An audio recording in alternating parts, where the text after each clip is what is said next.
Hello, everyone, and welcome back to Animation Pilgrimage. I'm Sean. I'm Tennille. And this is the show where we watch every single theatrically released animated film in chronological order. And today, we are bringing you the final film of 1970s.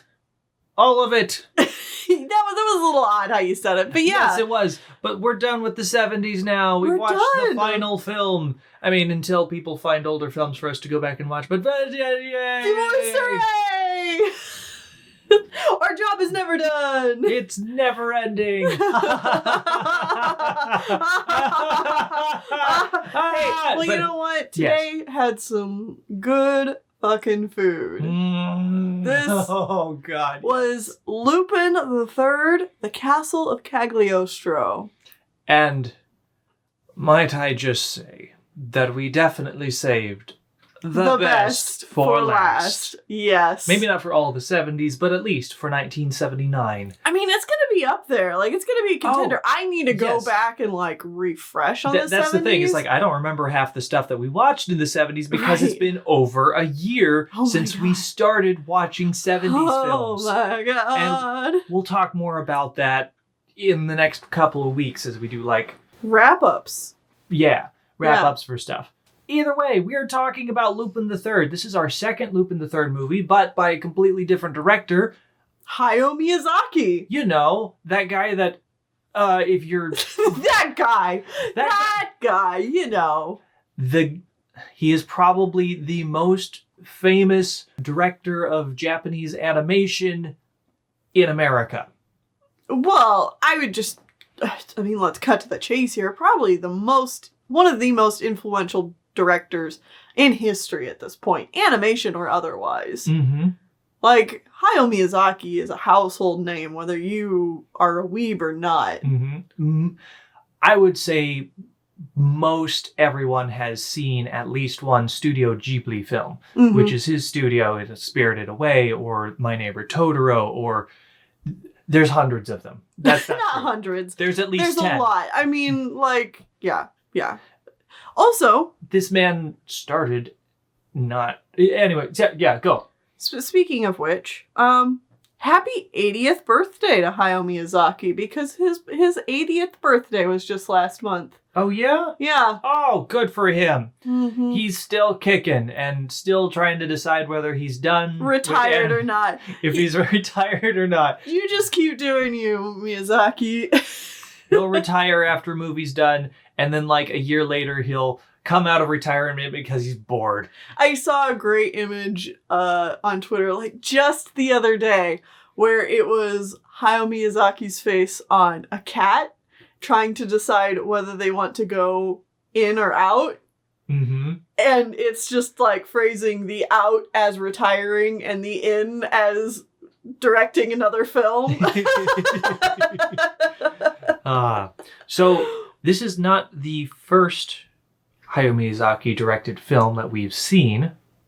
Well okay, I guess... No. This is his directorial debut. Okay, but he's been working on numerous films that we've already talked about. At Toei, where he was, like, very high up in the chain of command on those films, but like he was not lead director. And stuff. Right, exactly. So this is his directorial debut, and it's for Lupin the Third, which he actually also worked on some of the show. Because, because he left Toei a few years ago now at this point. And so now he's kind of been working on different TV projects. So he worked on...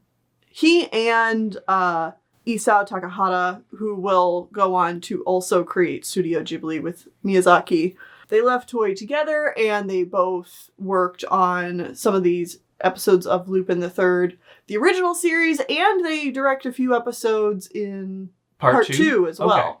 Because both of those came out in the 70s. Mm. Yeah. Like Lupin the Third started in the 70s, and then it ended, and then they had part 2, which was like 100 episodes long, and that happened like right in 79, I want to say. Or something like that. Mm-hmm. So Miyazaki is definitely familiar with the source material of Lupin the Third, which might surprise some people if you're a Lupin the Third fan. I mean, if you're a Lupin the Third fan, you already know all of this. But, like, if you would just watch some Lupin the Third and then watch this movie, you would get the impression that Miyazaki isn't familiar with these characters, because these characters take on a kind of different persona in this movie than they do in the show. Yeah. I guess one real big easy example is Lupin, the main character, is generally a lot less lecherous in this film. He's much more gentlemanly around all the women in the movie. He's more mature. Yes. Yeah. Like, and like actual has more maturity, not like he's older. Mm-hmm. Kind of vibe. And I think all of the characters kind of have that same vibe. I would say the exact same about, like, Fujiko. Fujiko is usually Lupin's, like, on again, off again, romance, backstab partner. Mm-hmm. And they don't really do that this movie. Yeah, in this one, she still, like, technically is all of those things, but it's a lot less raw and, like, explicit about it. I would say it feels a lot more tongue-in-cheek of, like, oh, haha, we have this past, isn't this fun and cute? Mm-hmm. Like, this is a fun cat and mouse game that we play. Whereas, like, take just the Secret of Mamo, or the Mystery of Mamo that we watched last time, where it is more of a, like, vitriolic, like, back and forth clashing between them. Extremely sexual. Tension, and this one is just like Fujiko's like, yeah, I stopped dating him. That's the thing that happened in the past. Whatever. Yeah. Let me throw grenades at people now. But none of these changes feel disingenuous to the characters either. Oh, no. I would not say so. It's definitely a different take, and I could definitely see it not being your thing if you would prefer the more, like, raw adult versions of them. Mm-hmm. But it is... I would say this is more consumer friendly in every way, because, like... Oh, yeah, absolutely. I prefer this version of these characters, but it is definitely a, like... Both are good. Both are good. Both have their own, like, aspects to them that, like, you can like or dislike. But I wouldn't say, like, one is naturally, like, superior to the other. I definitely prefer this over, like, what we see in the TV show, but... Yeah. Both are good. How about... We go into a summary? A story synopsis. Yes.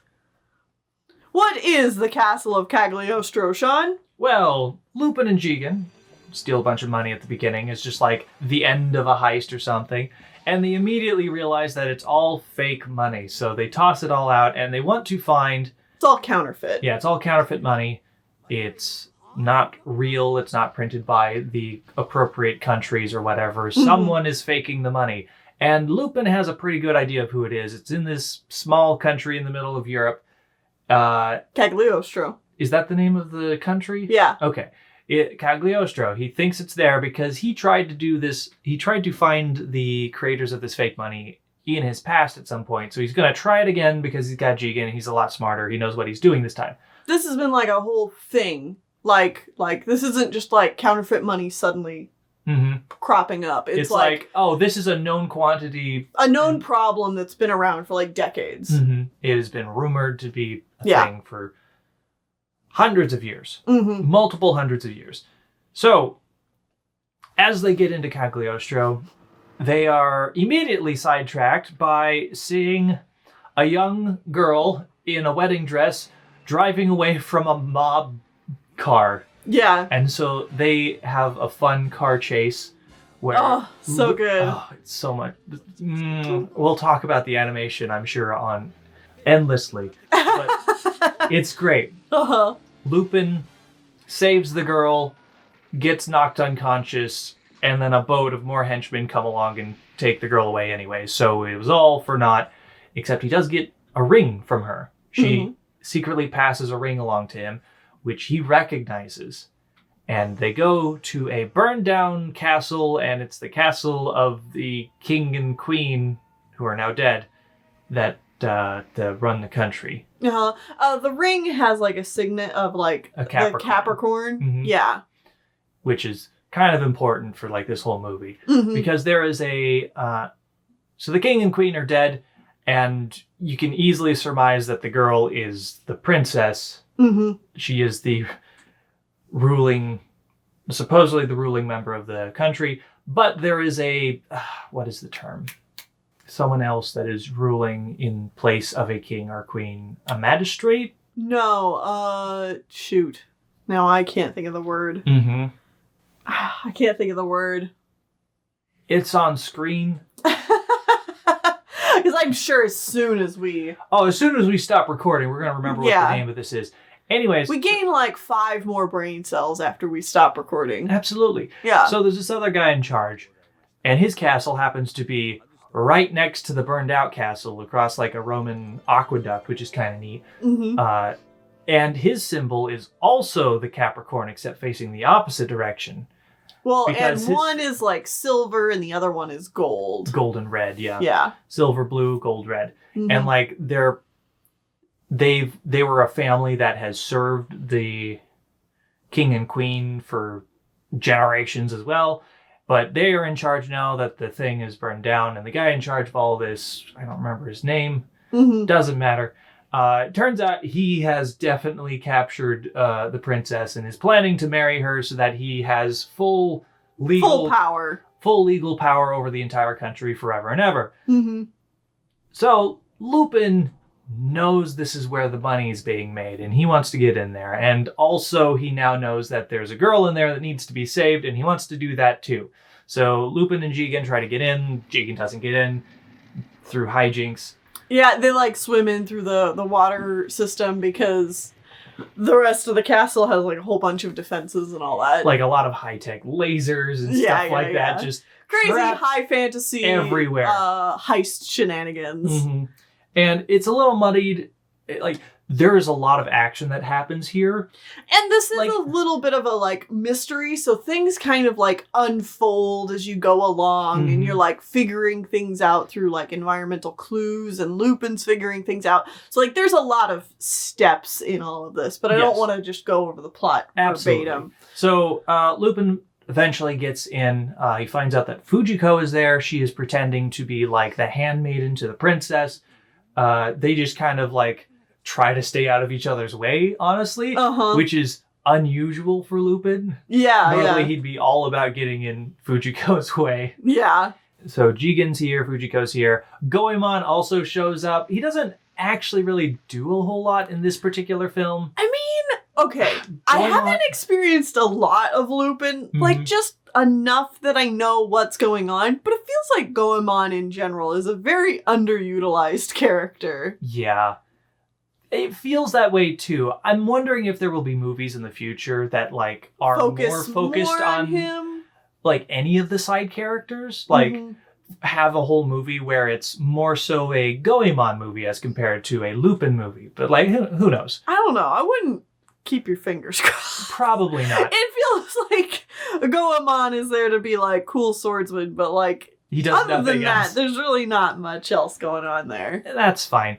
Lupin even calls in Zenigata, the guy that always chases him down, so that he can bumble around, and it helps Lupin just get through the castle. Yeah. Eventually, Lupin gets captured and sent to the dungeon. The dungeon area underneath the castle, and Zenigata is also down there. And there's just like hundreds of bones mm-hmm. of people who have been sent down there because they all try to get in and find out where this fake money is. And there's supposedly like a rumored treasure that these families control, and nobody knows how to find it and stuff. Right. And so there's just like ages of skeletons down here from all across the world and stuff like that. Mm-hmm. Also, the bad guy has like an army of ninja soldiers. Oh, yeah. They're really intimidating. Oh, they're really cool. They remind me of the Dai Li from Avatar mm-hmm. with their, like... Their finger gloves? Their finger gloves things that are nasty. Oh, it's fantastic. There's long amounts of scuffles in here. Lupin and crew are forced to escape, and then they come back a few days later during the actual wedding process. They hijack the whole wedding. They expose the money-making scheme. There's a big old fight. Everyone's fighting everyone. Eventually, Lupin and the evil count guy are fighting their way up the inside of a clock tower with all the mechanical bits. Man, this seems familiar. Not familiar yet in terms of our pilgrimage. That's true. It's like they haven't done this yet, but Disney will do something similar to this later down the line in the Great Mouse Detective. Yeah. And eventually they end up on the outside of the clock tower, and Lupin has the rings, and the guy has... Well, and Princess Clarice is with him. That's her name, Clarice. Yeah. I could not remember her name. Yeah. The princess is there, and the bad guy has her, and he's like, I'm going to kill her. And Lupin's like, don't kill her, and I'll give you the rings. Otherwise, I'll throw them into the lake below, and you'll never see them again. You'll never find them. So they make the exchange. Clarice gets thrown off the castle anyways. Lupin jumps in and saves her from, like, dying, hitting the water. The bad guy has the rings. He climbs up and sticks them in this special hole. I guess I should point out that there's 2 rings. Both families have one of the rings. Yes. Putting both rings together inside one specific Capricorn on this clock will reveal the true secret treasure of the family. Well, he puts them in the hole, and then the clock arms click up into place and just squish them. One, that seems like a very poor design. Uh-huh. But 2, what an excellent way to take out your villain. Yeah, that was super satisfying. It's just going like, ah! And then super zoomed out goes... Yeah. It's like he's keeping him like, and you see him struggling like close up, and then the camera just way out, and there's like a pause, and then...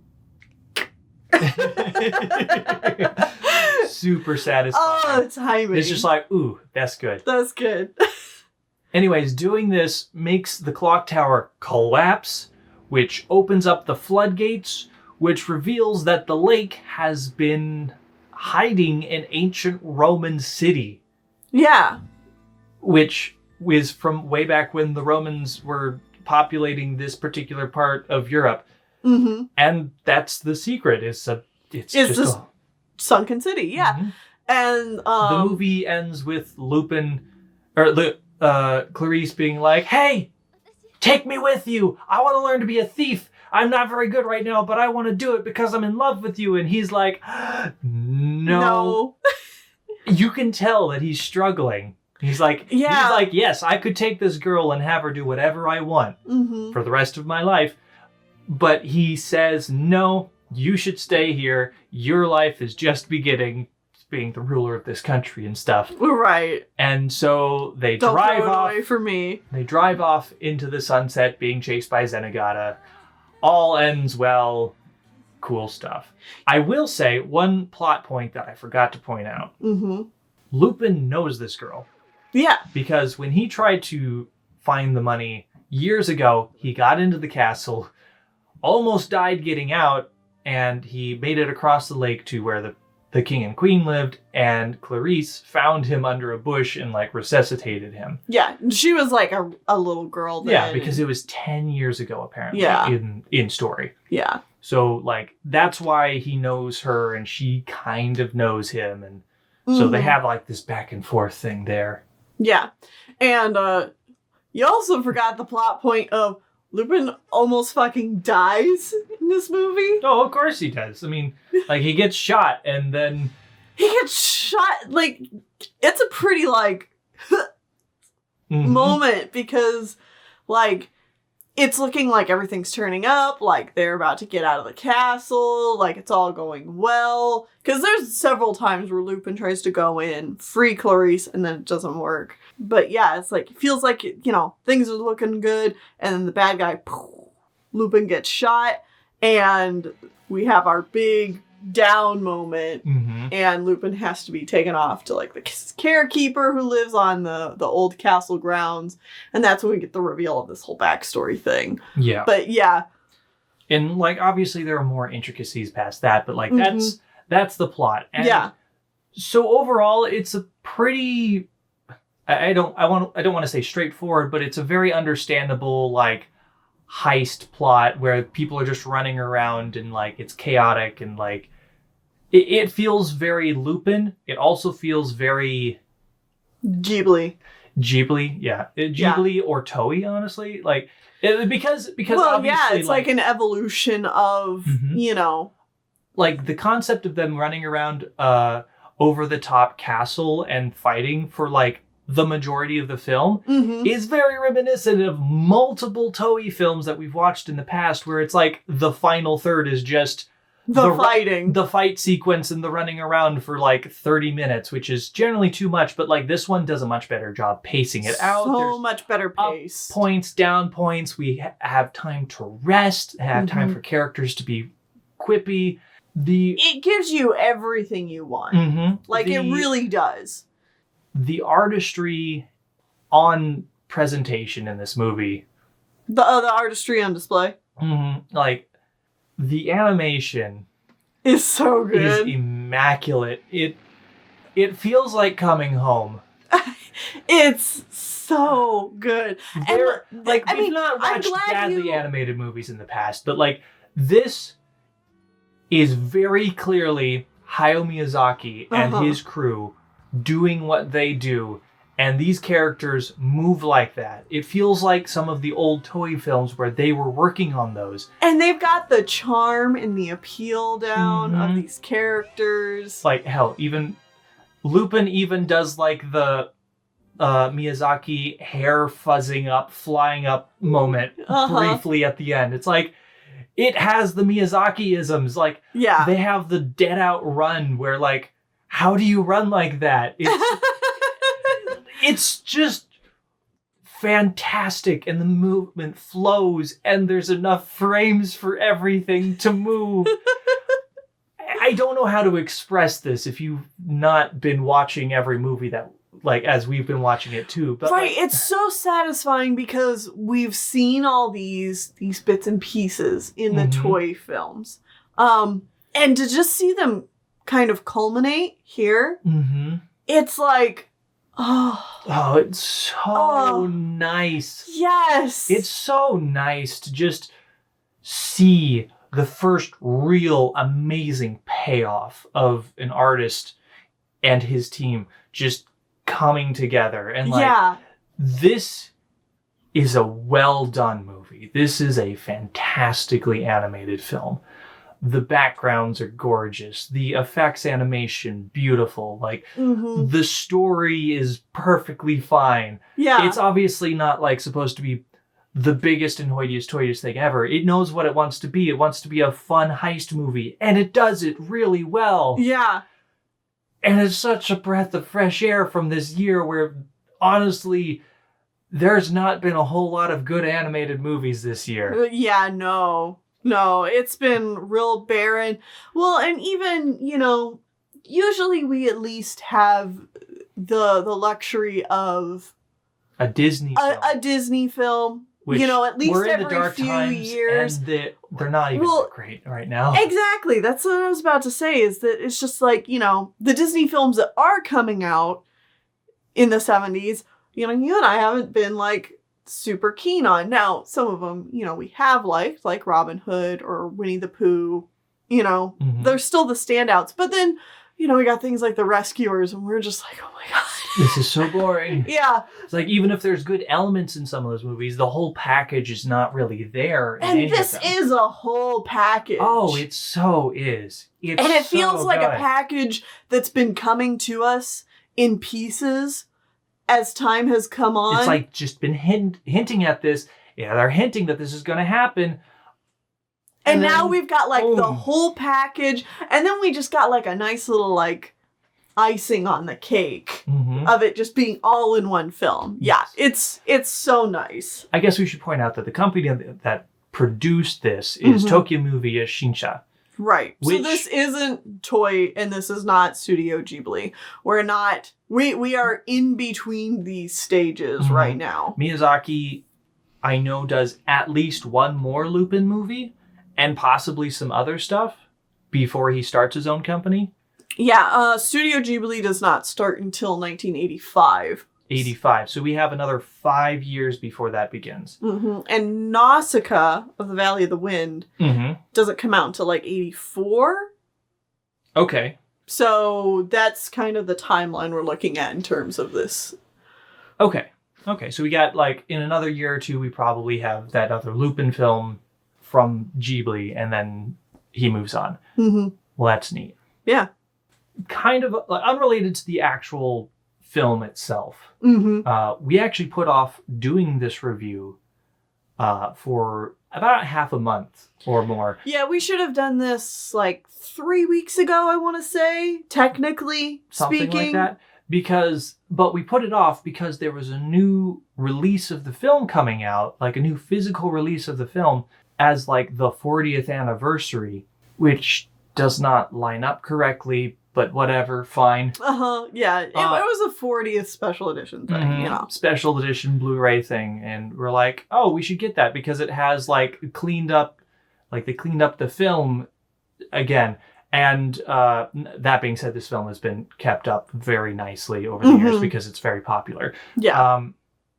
On top of that, it has the original Japanese language. It has the original Japanese subs, and like there are multiple, like every single time it's been dubbed into it's got English, all of them. it has all of those tracks on this like Blu-ray all together. Yeah. And so we're like, well, that sounds fantastic. We should it's pick like, that up. Perfect. We can add another movie to our movie collection. So we get it, and we put it in to watch it, and it doesn't work. And we're like, why is this not working? We have a Blu-ray player.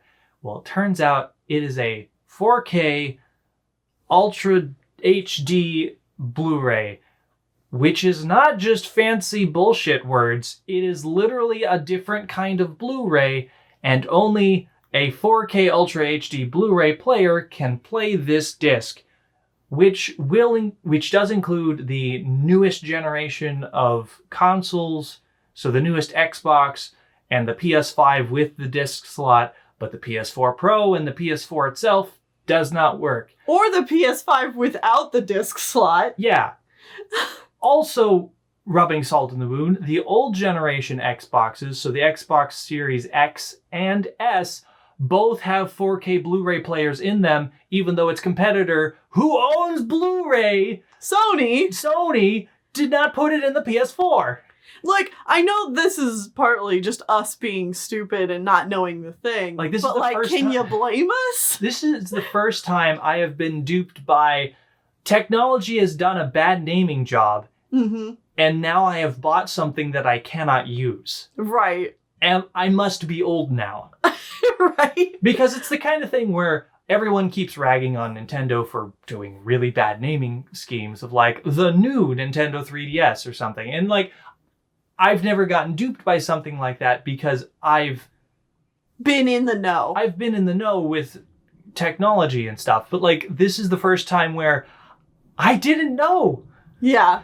And so we have this really nice collector's edition disc with all of this nice content on it, and we can't watch it. I'm sure there was some special bonus features and stuff on there where I could have found even more information on this movie. Oh, I guarantee that there is. Which just makes me sad because I know that eventually I will get my hands on this stuff, and then I'll look back on this episode of Animation Pilgrimage and I'll be like, oh, I didn't even get to talk about this. And I already have that problem anytime I go back and watch an AP episode and I'm like, you idiot, you didn't talk about the thing.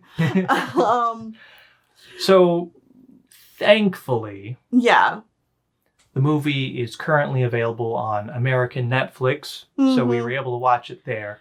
But then I have a new complaint, which is still not related to the movie. The subtitles were horrible. Like, I mean, they do a good job of the translating part, but they're tiny. They're only white. There is no outline. There is no background color. There is no options, as far as I can tell, to change any of this, to make it bigger or change the font or anything like that. And that just baffles me because Netflix... These are some of the worst subtitles I've ever seen. It's like, this is Netflix. How are you guys... Like, I guess it's probably because they're like the most popular streaming software out there that they don't have to try. But all of their competitors, I would say 95% of their competitors, for Netflix's competitors, have better subtitles and options for their subtitles than them. YouTube has multiple options available. Amazon Prime, you can change the font, the background color, the font color, the size, multiple different sizes. Well, and I'm not even necessarily sure I'm that sure Disney Plus has also got it too. I'm not even sure that this is just a Netflix problem and not something that was more specific to this film or something. Because, like, I feel like I've watched other Netflix shows with subtitles and not had this problem before.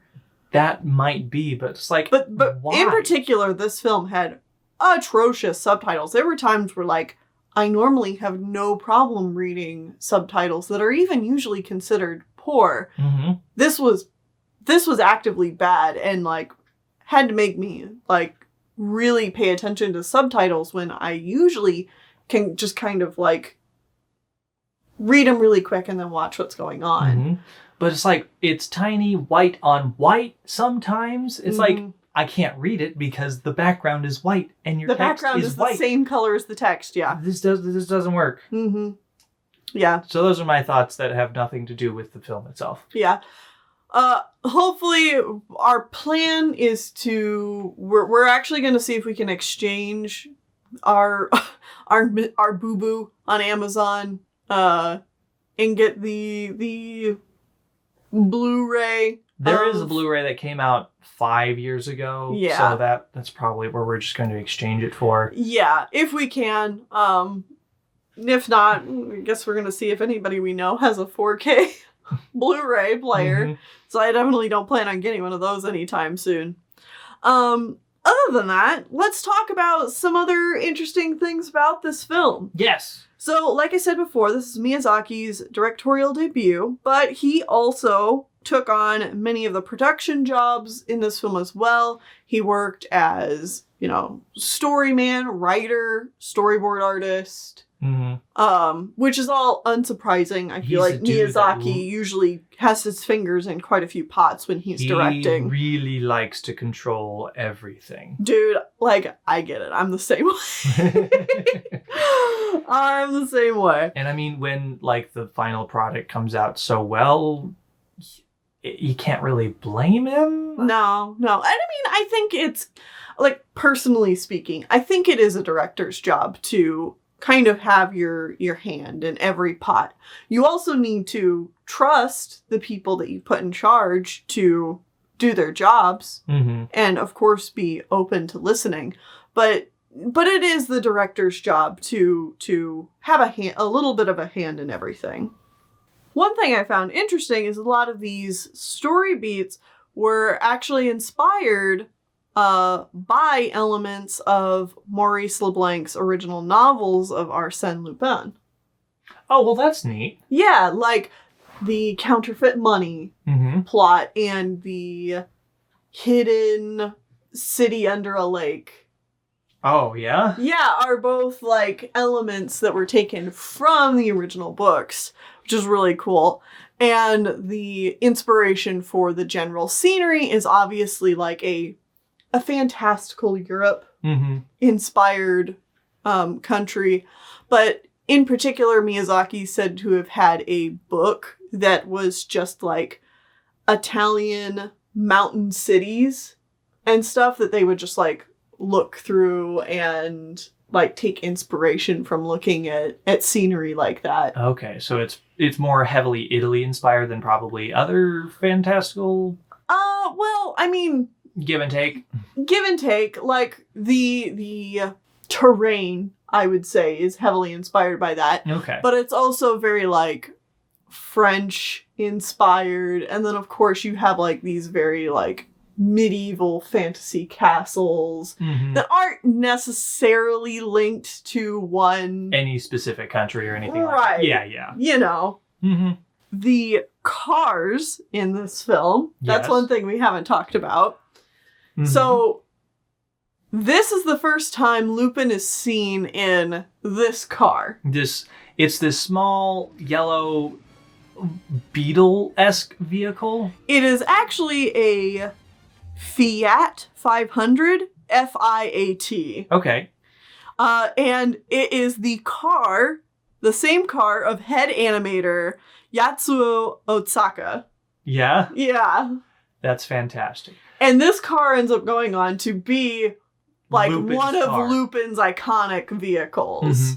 Because that's something I do know about Lupin is when the show started, he's got like this old-fashioned, like, old car that's got like the big boxy rectangular hexagonal front. Like, it's open. It's very classy car from back in the day and stuff. I read that like one of this is another like way of how Miyazaki and the team like turned Lupin into more of like a kinder, more mature Lupin is by giving him like this vehicle, because like in the show he has something where it's like more flashy and more grandiose. Exactly. And in this one he's got this hilariously tiny little shitty car that is adorable. Makes him a little bit more humble. Yeah. And I know this car comes back in the future because like the latest Lupin movie that came out last year, the year before, he's still driving the Fiat 500 in that. Yeah. So like this car sticks. Yeah, it's very iconic. It's very charming.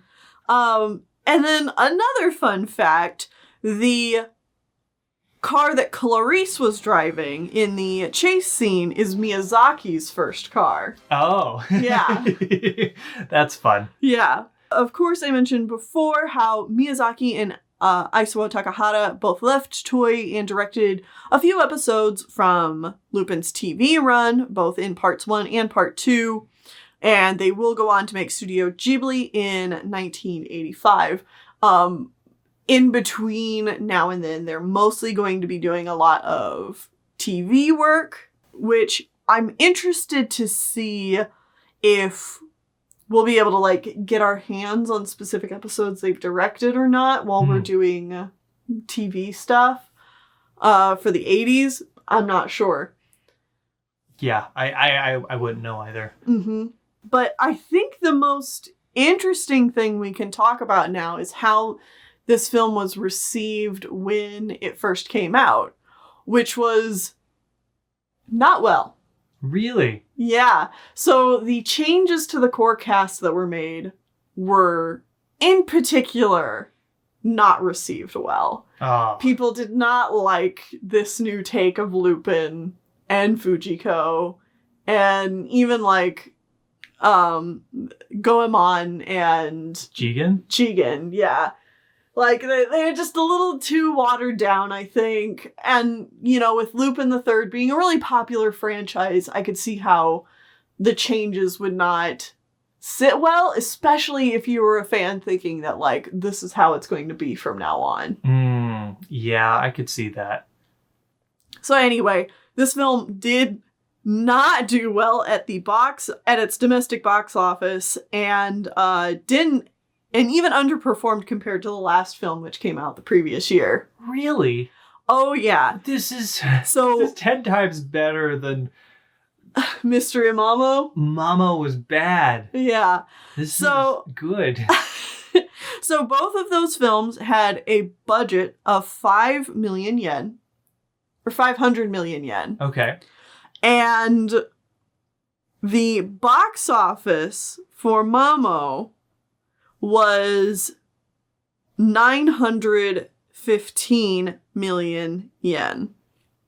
Okay, so almost double what it cost to make. Right. Do you want to guess at what Cagliostro had for box office? Less? I would hope they at least made a profit. They did make a profit. Okay. So that does give you 700 or so? 600. Oh. Come on, this movie was great. I know, but history, you know, it's funny. That's why I like doing Animation Pilgrimage. It's because history changes things, man. Like, now, if you ask a Lupin the Third fan, most people will say that this is one of the best Lupin the Third movies. But that's not how it was when it was released. You know, when it released, people were obviously upset and didn't like it, and like they spoke with their money. That's like, fascinating. Yeah, it's like, you know, and now it's the directorial debut of Miyazaki, and you know, we just sung its praises for however long. Obviously, we think it's great. But yeah, it was not received very well to Lupin the Third fans, and it also didn't make a whole lot, like, internationally either. Okay. However, that being said, it was absolutely passed around at Walt Disney Studio after it was released. That's good. Because there is so many reports of different people who worked at the studio taking inspiration from this movie. In particular, we have John Lasseter, who has time and time again, I'm sure we will be talking more about this in the future. We haven't really talked about John Lasseter here on Animation Pilgrimage. Because he's not in charge yet. No. That'll be a while still. But John Lasseter was the guy who essentially created Pixar. He has said multiple times that Miyazaki's work has influenced him. Particularly, this was one of the first Miyazaki films he saw. Okay. So I wouldn't be surprised if he was the one who, like, started passing this around. The Big Ben scene, John Musker and Ron Clements, directors of that film, have... The Great Mouse Detective. Have said, like, hey, yes, absolutely. This absolutely inspired the Big Ben sequence. Yeah, it's very similar. It's very similar. It's awesome. Like, it was really cool seeing, like, oh, like, okay, this inspired this. That's really neat. Mm-hmm.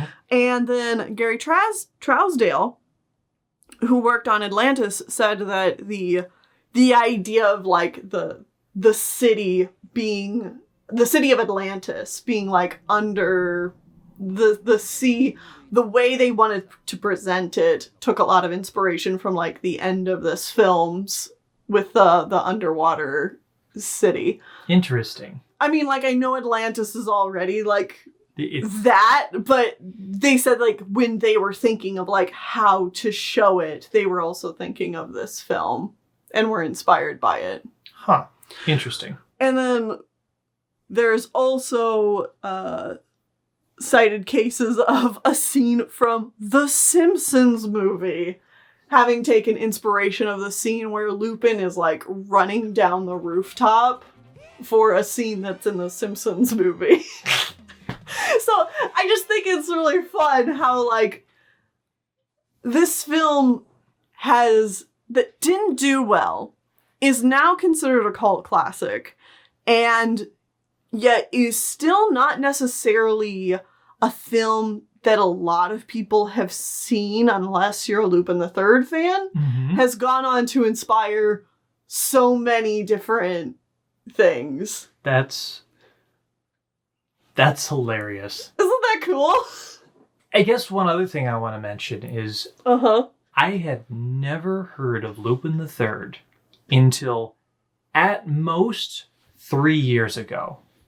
Right. Like, I didn't know this was a thing that existed at all. And it's not like, you know, you were ignorant to Japanese media. No, yeah, no. I was a flowering weeb, like a budding weeb, like back when I was entering college. Weeb. I must have been really terrible at it because I only experienced I was too particular about my animation. So like most animation most anime I saw, because like I see a couple of like really fantastic anime, and then like everything after that was just a disappointment, and then I just yeah, but no, like I get what you're saying. So like I didn't search super hard for like more things. I think to kind of expand upon what you're saying though is like it's so cool that something that we didn't know about existed, you know, 3 years ago. Yeah. Ended up inspiring stuff that, you know, we've seen countless times. Oh, yeah, absolutely. Yeah. Or at least having a small part in inspiring these things. Yeah. Wow. It's all connected, man. Animation Pilgrimage is fun. It's so much fun. It's Yeah. movies like this that make the journey worth it. Uh-huh. Because, like, sometimes we watch things like Space Ranger Johnny, Captain Ninja Man Uh-huh. from last time, which has, like, no cultural relevance whatsoever. And you just sit there and, like, you're thinking, we're gonna have to watch so much of this shit. Mm-hmm. And then we watch things like this, Uh-huh. which do heavily inspire so many other things. And, like, there is so much interconnectedness. And the movie itself is amazing. Yeah. Just, my brain. And it's something that, you know, who knows if we ever would have gotten around to watching it if we weren't doing this project. Probably not. It's like maybe one day, but not because, you know, we're actually forcing ourselves to sit down and experience this. Mm-hmm. Yeah. Oh, Anyway. this was good. Yeah. I really enjoyed this. Definitely recommend this one. Absolutely. Even if 100% check it out. Yeah, even if you're not familiar with Lupin the Third, I definitely think you can jump into this one. No problems. Especially if you really like Miyazaki's work. Like, this is worth checking out.